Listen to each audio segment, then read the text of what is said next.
भद्रक जिला को गर्व आने फ्रेंड्स ग्रुप सभापति रश्मि रंजन साहू राजधानी भुवनेश्वर ठारे राज्य समाजसेवी महासंघर अनुष्ठित कार्यकारी बैठक में विभिन्न जिला और ब्लॉक मनोनीत होता समाजसेवी मानक यह कार्यक्रम में समर्थित कर राज्य समस्त सामाजिक कर्मी मानक सम्मानित कर भद्रक जिलूर फ्रेंड्स ग्रुप परिवार सभापति युवा समाजसेवी रश्मि रंजन साहू को स्वागत संबर्धना कर महासंघर सभापति नरोत्तम दास किपरि प्रत्येक स्तर में जनसाधारण को सहयोग कर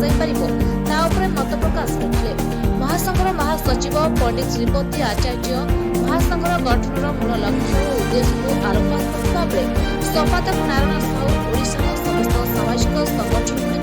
किपरि पंजीकृत से संपर्क में आलोकपात करते सहित सामाजिक कर्मी समस्या को किपरि सरकार दृष्टिगोचर को आने प्रतिश्रुति देते तेज कार्यक्रम में ओडिशार विभिन्न सामाजिक कर्मी जोगदे निजक किपरि आहरी संग्रामी जीवन में आगे हेब